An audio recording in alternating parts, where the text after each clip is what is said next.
আমরা কোনো অবস্থায় মব সংস্কৃতিকে রাষ্ট্রীয় পৃষ্ঠপোষকতায় লালন পালন করতে দিতে পারি না। একটি বিশেষ দলের ইঙ্গিতে বিসিদেরকে নিয়োগ দেওয়া হয়েছে এবং বিসিরা এখন একইভাবে মৌলবাদ চর্চাকারী বিশেষ একটি ছাত্র সংগঠনের সাথে যুগ সাজসে বিশ্ববিদ্যালয়গুলো পরিবেশের স্বাধীনতা বা স্বাধীনতা চর্চার ক্ষেত্রগুলোকে বিনষ্ট করছেন। বিশ্ববিদ্যালয়, স্কুল, কলেজের শিক্ষকদের নামে মামলাতে যুক্ত করা হচ্ছে। বাংলার যে সংস্কৃতি চর্চার ক্ষেত্রগুলো, চর্চার উপাদানগুলো, সেগুলোকে একে একে আঘাত করা হচ্ছে। বাউলদের উপর আক্রমণ হচ্ছে, লালনের চর্চাকারীদের উপর আক্রমণ হচ্ছে, বসন্ত উৎসব বাধাগ্রস্ত হচ্ছে এবং সংস্কৃতি চর্চা বিভিন্ন ক্ষেত্রে বিভিন্ন জায়গায় বাংলাদেশের আনাচে এই প্রান্তের বিভিন্ন বিশ্ববিদ্যালয়ে বাধা দেওয়া হচ্ছে। এইটা কোনো অবস্থায় আমরা মানতে রাজি না। আমরা এটাকে কোনো অবস্থায় এগিয়ে যেতে দিতে পারি না।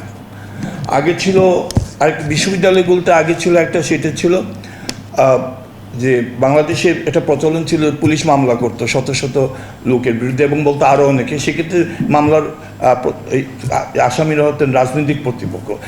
এবারের আন্দোলনের পরে এক নতুন প্রক্রিয়া শুরু হয়ে গেছে। সেটা হচ্ছে যে বিশ্ববিদ্যালয়, স্কুল, কলেজের শিক্ষকদের নামে মামলাতে যুক্ত করা হচ্ছে এবং হয়রানি করা হচ্ছে তাদেরকে। কোনো কারণ ছাড়া শিক্ষকদেরকে নির্যাতনের হাতিয়ার চিহ্নিত করে তাদেরকে বিভিন্ন জনকে বিভিন্ন মামলায় আশা করার অবস্থা, এবং যারা এই মিথ্যা মামলা করছে তাদেরকে শাস্তির আওতায় আনতে হবে। অপরপক্ষে আমরা যেহেতু বিশ্ববিদ্যালয়গুলোর আমরা বলবো যে সরকার, অন্তর্বর্তী সরকার যাওয়ার পরই বিশ্ববিদ্যালয়গুলির শিক্ষক নিয়োগে কোনো সুনির্দিষ্ট প্রক্রিয়া অনুসরণ, বিসি নিয়োগে কোনো সুনির্দিষ্ট প্রক্রিয়া অনুসরণ করি। একটি বিশেষ দলের ইঙ্গিতে বিসিদেরকে নিয়োগ দেওয়া হয়েছে এবং বিসিরা এখন একইভাবে মৌলবাদ চর্চাকারী বিশেষ একটি ছাত্র সংগঠনের সাথে যুগ সাজসে বিশ্ববিদ্যালয়গুলো পরিবেশের স্বাধীনতা বা স্বাধীনতা চর্চার ক্ষেত্রগুলোকে বিনষ্ট করছেন। এই ধারা বন্ধ করতে হবে। আমরা চট্টগ্রাম বিশ্ববিদ্যালয়ে যে ঘটনা ঘটছে অত্যন্ত ন্যাক্কারজনক। ছাত্রী হলে ছাত্ররা প্রবেশ করেছে, ছাত্রীরা প্রতিবাদ করে ছাত্রীদেরকে শাস্তি দিতেছে। এটা কোনো অবস্থায় কাম্য না। এদিকে বাংলা একাডেমিতে যে ঘটনাগুলো ঘটছে এগুলো অনাকাঙ্ক্ষিত। এটা অন্তর্বর্তী সরকারের কাছ থেকে কাম্য ছিল না।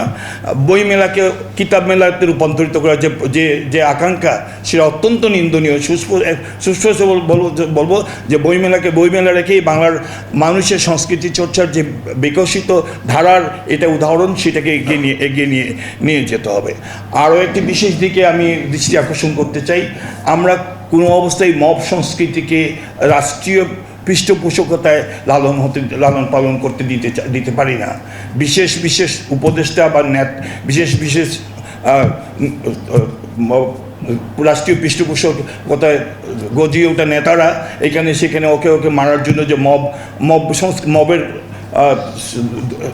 হুমকি দামকি দিচ্ছেন বা প্রত্যক্ষভাবে বলছেন এদেরকে মবে ফেলে দিয়ে শেষ করে দাও, এই কথাগুলো আমরা শুনতে চাই না। আমরা চাই এটা বিচারহীনতা, আমরা চাই না। আমরা চাই বিচার ব্যবস্থার প্রতিষ্ঠা। আমরা চাই বাংলাদেশ ন্যায় বিচার ভিত্তিক হবে, বাংলাদেশ স্বৈরশাসন বা এই ধরনের অনাচার অবিচার আমরা কোনো অবস্থায় আগেও চাইনি, এখনও চাই না এবং আগামীতেও আমরা এই চর্চাকে চলতে দিতে পারি না। আমি সবার দৃষ্টি আকর্ষণ করছি যাতে বাংলাদেশ, আমরা বিপ্লবে আমরা যেই কারণে গেছিলাম, প্রত্যেকের মত প্রকাশ স্বাধীনতা চাই, আমরা একটা ন্যায় বিচার ভিত্তিক সমাজ চাই, আমরা একটা গণতান্ত্রিক সমাজ চাই। সেই গণতান্ত্রিকতার পথে যত দ্রুত সম্ভব মানুষদেরকে এগিয়ে নিয়ে যাওয়া, সুন্দরভাবে যাতে মানুষ তার মত প্রকাশ করতে পারে এবং সবার অধিকার নিশ্চিত করার মাধ্যমে আগামীতে মানুষ যাতে ন্যায় বিচারের ভিত্তিতে চলতে হয় সেইটাকে লালন করতে হবে। ধন্যবাদ সবাইকে।